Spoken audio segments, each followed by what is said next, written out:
شعب مصر العظيم، أيها الشعب الأبي الكريم،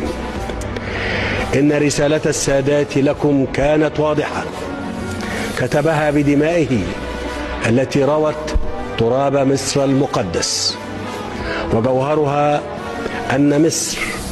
تعلو ولا يعلى عليها، لا تقبل الظلم ولا المهانة، لا تستسلموا لاحتلال أو طغيان، وأنها تطلب السلام العادل الذي تحميه القوة القادرة، فتسير وسط العالم مرفوعة الرأس عالية الراية، تنشد التنمية والرخاء لشعبها ولمنطقتها وللإنسانية كلها. رحم الله الرئيس السادات زعيما خالدا تفانى حتى آخر قطرة من دمائه في سبيل وطنه،